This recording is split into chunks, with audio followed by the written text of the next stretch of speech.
I was trying to understand why people did terrible things. And I was really concentrating on the terrible, terrible things that people do. And I was interested in Auschwitz, for example, and not as a political phenomenon, but as a psychological phenomenon. I was curious about how you could be an Auschwitz guard. And I wasn't really curious about how you could be one, because, well, you could be one, of course. I was more curious about how I could be one, being such a good person as I thought I was. But I also knew that many people did many terrible things during the 20th century, and the idea that I was somehow better than them, or that I should assume a priori that I was better than them, and that I wouldn't have made the same choices or worse had I been in the same situation, was a very, very, very dangerous supposition. And in fact, a sufficiently dangerous supposition to bring about the very danger that I assumed was worth avoiding. I had this idea, that what had happened, especially in Nazi Germany, but also in the Soviet Union, shouldn't happen again.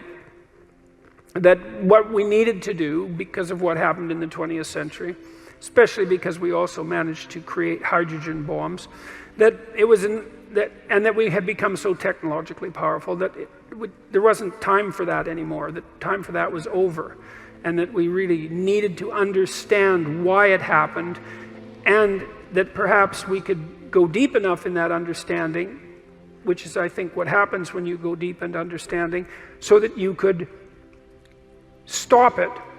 Because if you understand a problem, maybe you can solve it, and at least in part, I came to believe that the problem was, as Solzhenitsyn said, that the problem is that the line between good and evil runs down every human heart.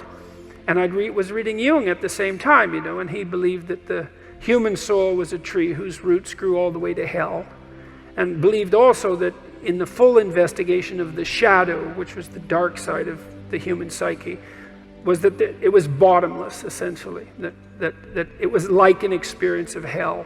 And that also struck me as true. And that the way to stop those sorts of things from happening was to stop yourself from being the sort of person who would do it, who would even start to do it. Because the other thing you learn when you learn about atrocities of that sort, you could read Ordinary Men, by the way, which is an unbelievably great study of exactly this sort of phenomena. It's on my book list on my website. It's about a group of German policemen who were turned into brutal murderers over a period of months when they went into Poland after the Germans had marched through. And they were just ordinary middle-class men. And they weren't forced into this by their leadership, by the way, either, which is one of the things that makes the book so interesting. So, for me, it was a matter of understanding that if we want this sort of thing to not happen anymore, then we have to start to become the sort of people who wouldn't do it, which seems rather self-evident, all things considered, unless you believe that we're the pawns of social forces, for example, like the Marxists do. And I don't believe that, because we're also the creator of social forces, and we're also capable of standing up to social forces, because I would say the individual is more powerful than the social force, all things considered. Interestingly enough, that the way to stop such things from happening, the way to remember properly, is to understand that